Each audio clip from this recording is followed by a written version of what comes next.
Budaya layang-layang. Nama layang-layang, layangan, atau wahu di sebagian semenanjung Malaya orang menyebutnya merupakan lembaran bahan tipis berkerangka yang diterbangkan ke udara dan terhubungkan dengan tali atau benang di daratan kepada orang pengendali layangan.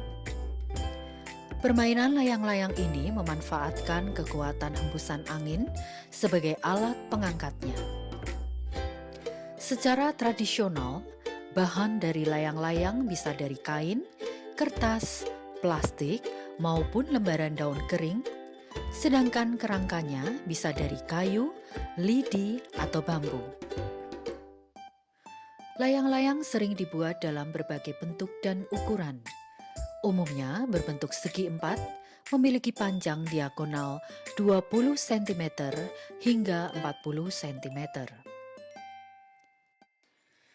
Namun dalam perkembangannya, bentuk layang-layang tidak lagi selalu segi empat.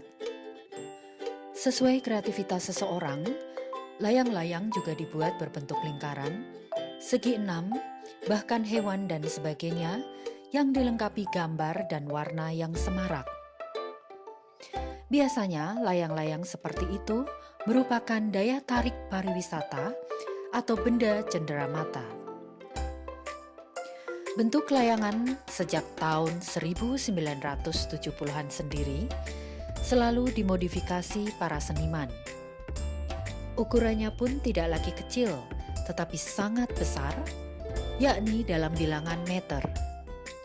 Bahkan tidak jarang dibuat dalam bentuk 3 dimensi, sehingga harus dimainkan oleh beberapa orang sekaligus menggunakan tali tambang sebagai pengganti benang. Kendati seperti itu, layangan yang memiliki jenis unik itu tidak untuk diadu, dalam arti sampai memutuskan tali lawan. Layang-layang seperti itu biasanya dimainkan oleh orang-orang dewasa dan dilombakan dalam suatu festival. Di Indonesia, lomba dan festival layang-layang bertaraf internasional sudah menjadi agenda tetap di sejumlah daerah, seperti Pangandaran dan Bali. Layang-layang festival dinilai berdasarkan bentuk, komposisi warna, keelokan gerak, bunyi gaungan, dan lama mengudara.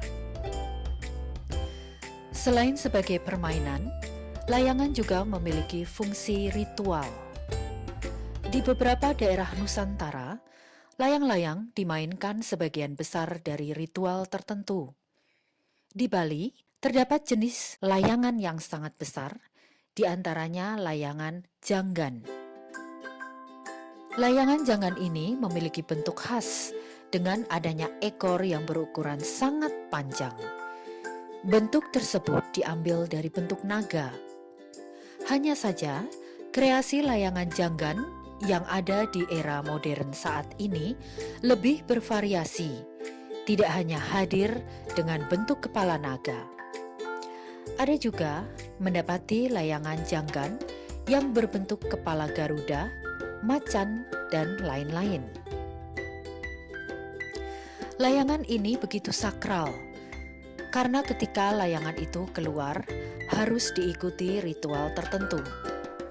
Layangan janggan ini mempunyai ukuran yang sangat besar, mempunyai lebar 9 meter dan panjang ekornya sampai 250 meter. Pada proses pembuatan kepala naganya berbeda, karena terbuat dari kayu jati ditambah dengan ukiran yang menghiasi layangan tersebut. Masyarakat Bali mengenal layang-layang ini untuk melindungi singgasana para dewa. Dewa layang-layang di Bali adalah Rare Angon. Layang-layang diberi sesaji sebelum diterbangkan. Layang-layang yang telah disucikan itu merupakan benda sakral dan diisyaratkan tidak boleh menyentuh tanah. Bila hal itu tidak diindahkan, konon akan terjadi kemalangan. Jenis layangan besar lainnya yang ada di Bali adalah layangan bebean. Layangan ini memiliki bentuk yang mirip dengan ikan. Apalagi Namanya yakni berasal dari kata bay yang punya makna ikan. Layangan ini juga bisa dikenali dengan bentuknya yang sengaja orientasi pada arah 8 mata angin. Selain itu, di bagian tengah, layangan ini juga memiliki titik pada bagian tengah. Lain lagi di Sumatera Barat. Masyarakat masih percaya pada layang-layang bertuah yang bisa memikat anak gadis. Namanya layang-layang hias dangung-dangung. Kemudian di Pulau Jawa ada layang-layang yang digunakan untuk mengusir serangga dan burung liar di ladang sawah. Di beberapa daerah, layang-layang dimainkan sebagai bagian dari ritual tertentu, biasanya terkait dengan proses budidaya pertanian.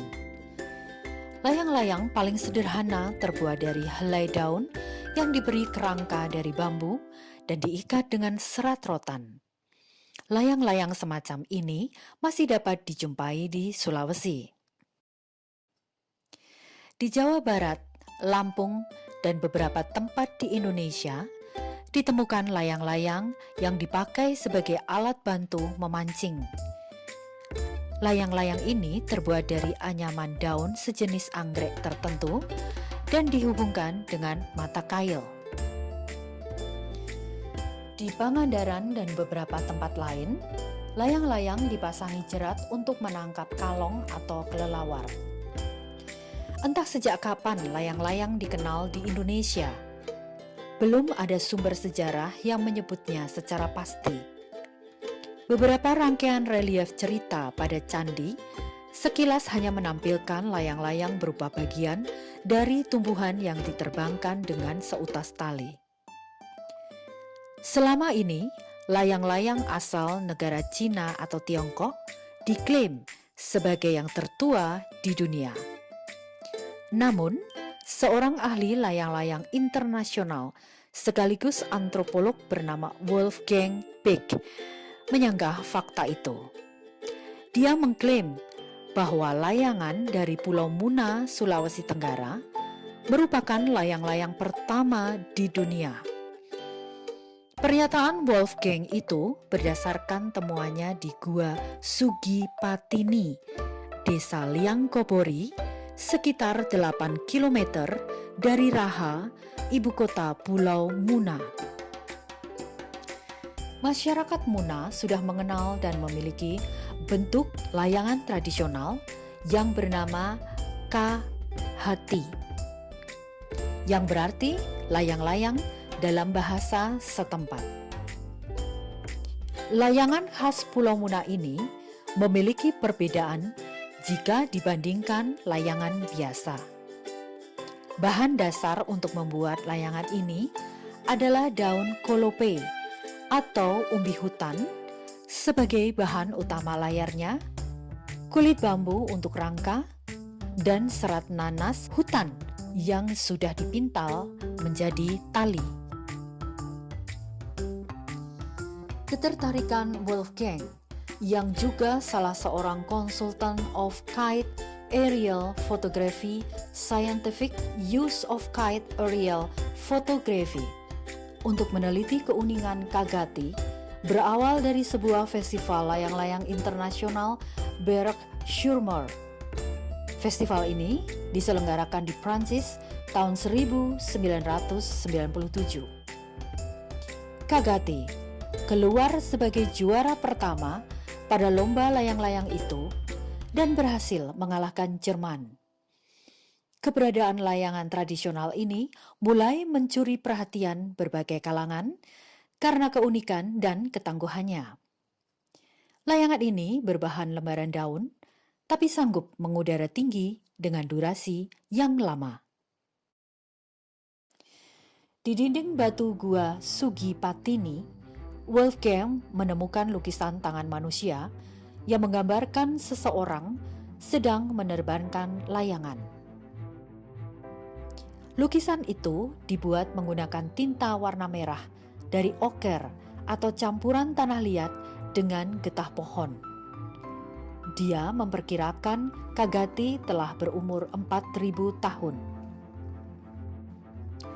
Keberadaan lukisan di gua itu diperkirakan berasal dari masa 9.000 hingga 5.000 sebelum Masehi. Artinya, layangan itu lebih tua usianya dibandingkan permainan layang-layang di Tiongkok yang ditemukan pada 2.800 sebelum Masehi. Hasil penelitian Wolfgang ini telah dipublikasikan pada sebuah majalah di Jerman bertajuk The First Kidman pada tahun 2003. Pada tahun 2014, pemerintah Kabupaten Muna diminta untuk mengusulkan Kagati menjadi warisan dunia kepada UNESCO.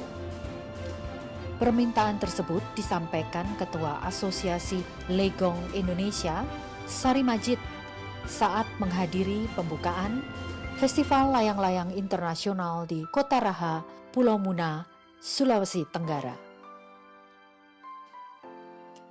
Selain layang-layang di Indonesia, layang-layang Tiongkok mempunyai sejarah yang lama.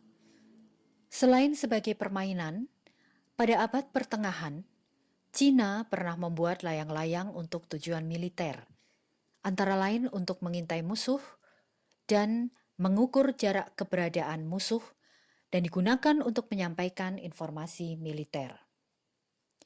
Jauh pada tahun 400 sebelum Masehi, pemikir besar Tiongkok Mozi dan sesepuh tukang kayu Tiongkok Luban pernah membuat burung kayu atau bambu. Burung yang diberi nama Muyuan itu bisa terbang selama 3 hari di udara tanpa jatuh. Itulah layang-layang yang paling awal dalam sejarah dunia. Selanjutnya, Muyuan dibuat dari kain sutra dan kemudian dibuat dari kertas. Nanya Mun diganti menjadi Siyuan, artinya burung kertas. Pada masa pemerintahan dinasti Han, 200 sebelum Masehi sampai 200 Masehi, militer Cina menempelkan potongan batang bambu pada layang-layang Sijuan mereka. Saat layang-layang melintasi pasukan musuh, angin yang menerobos rongga bambu mengeluarkan bunyi siulan. Barangkali karena jumlahnya banyak, siulannya menjadi gemuruh, cukup untuk membuat musuh panik dan melarikan diri. Pada akhir masa dinasti Tang, 618 hingga 907 Masehi, perkembangan pada Siyuan atau layang-layang kertas dipasangi kain sutra dan seruling yang dapat berbunyi dan menjadi mainan yang semata-mata digunakan untuk rekreasi rakyat. Karenanya setelah itu, Siyuan mendapat nama baru Wengzheng atau layang-layang yang nama itu dipakai terus sampai zaman sekarang. Pada masa dinasti Song abad ke-10, layang-layang disebarkan ke lebih banyak daerah, antara lain Korea, Jepang, dan Malaysia. Perkembangan layang-layang Tiongkok mencapai masa emasnya pada masa dinasti Ming dan dinasti Qing, dua dinasti terakhir dalam sejarah Tiongkok yang berkuasa antara tahun 1368 dan 1911. Pada waktu itu, layang-layang baik dari bentuknya maupun dari teknik pembuatan dan dekorasinya tampaknya cukup matang. Kerajinan tangan dan teknik pembuatan layang-layang pada masa itu berpadu sehingga dekorasi layang-layang menjadi semakin variasi. Alat pembuat bunyi di layang-layang itu juga mengalami perkembangan yang cukup besar. Peluit terbuat dari labu kendi dan buah ginkgo yang dipasang pada layang-layang dapat berbunyi nyaring dan didengar sejauh beberapa kilometer. Di Korea, ritual menerbangkan layang-layang yang ditulisi nama dan tanggal lahir seorang bayi selalu dilaksanakan setiap tahun. Tradisi itu dimaksudkan agar si anak selamat sampai hari tua. Di Malaysia, menerbangkan layang-layang di atas rumah pada malam hari dipercaya dapat menjauhkan roh jahat. Di Jepang, layang-layang mulai dikenal pada zaman Heian 794 hingga 1185. Pada masa itu, layang-layang sering digunakan sebagai alat komunikasi pembawa pesan rahasia di istana. Karena harus melewati parit-parit besar, maka layang-layang dinilai mampu menjalankan misi itu. Masa keemasan pembuatan layang-layang terjadi pada zaman Edo, tahun 1630 hingga 1868. Namun waktu itu, karena harga kertas sangat mahal, hanya kalangan bangsawan yang mampu menerbangkan layang-layang. Setiap 5 Mei, permainan layang-layang di Jepang menjadi acara tahunan yang semarak sebagai festival anak laki-laki. Pada hari itu, para orang tua beramai-ramai menuliskan nama bayi mereka pada layang-layang yang dihiasi gambar prajurit legendaris atau pahlawan dalam cerita anak-anak. Hal itu dimaksudkan agar anaknya tumbuh sehat dan kuat. Motif lain yang disukai adalah kura-kura dan burung bangau, lambang panjang umur, dan ikan gurame sebagai lambang keuletan. Semakin tinggi layang-layang terbang, konon nasib seseorang semakin baik. Menurut penilaian para pakar pariwisata, Festival 5 Mei merupakan pesta layang-layang terbesar di dunia. Lebih dari 1.000 layang-layang berpartisipasi selama 3 hari penyelenggaraan. Sekitar 5 juta pengunjung tercatat menyaksikan festival tersebut, termasuk wisatawan mancanegara. Selain di Asia, layang-layang juga sudah merambah Eropa. Oleh banyak ilmuwan Eropa, terangsang daya pikirnya oleh layang-layang. Layang-layang digunakan sebagai alat bantu ilmu pengetahuan yang bisa selalu dikembangkan. Karena bahan kertas dan plastik dianggap kurang kuat, mereka membuat layang-layang dari bahan fiberglass. Bahan ini memang cukup ringan dan kuat. Bentuknya pun dipermodern seperti bentuk geometris lengkap dengan gambar-gambar memikat. Perusahaan kimia raksasa DuPont mengembangkan layang-layang raksasa dari kain layar dan bahan-bahan sintetis. Layang-layang raksasa dari bahan sintetis tersebut sekarang telah dicoba menjadi alat untuk menghemat penggunaan bahan bakar kapal pengangkut. Pada saat angin berembus kencang, kapal akan membentangkan layar raksasa seperti layang-layang yang akan menarik kapal sehingga menghemat penggunaan bahan bakar. Pada tahun 1749, ilmuwan Skotlandia Alexander Wilson menggunakan beberapa rangkaian layang-layang untuk mengukur temperatur udara pada ketinggian yang berbeda. Benjamin Franklin berhasil meneliti unsur listrik karena jasa layang-layang. Pada tahun 1752, dia menaikkan layang-layang di saat hari hujan badai. Pada layang-layang tersebut digantungkan sebuah kunci. Ternyata ketika petir menyambar, terlihat loncatan api listrik dari kunci tersebut. Itulah dasar alat penangkal petir yang sekarang banyak digunakan orang. Pada abad ke-19, Sir George Kelly menguji coba prinsip terbang dengan layang-layang bersayap. George Pu Cook dengan publikasinya Seni Mengarungi Udara dengan bantuan layang-layang membuat gempar dunia ilmu pengetahuan. Alexander Graham Bell, penemu telepon, pada awalnya bereksperimen dengan layang-layangnya untuk mengetahui gelombang suara lewat udara. Francis Melvin Rogallo mendapatkan gagasan temuan pesawat terbang layangnya dari layang-layang.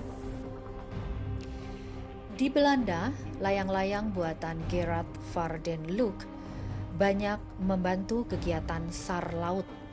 Ketika helikopter tidak bisa bertahan lama di udara dan perahu penyelamat tidak bisa mendekati kapal karam, maka layang-layang besar yang diterbangkan di atas geladak kapal berfungsi sebagai alat bantu awak kapal untuk meluncur ke kapal penolong.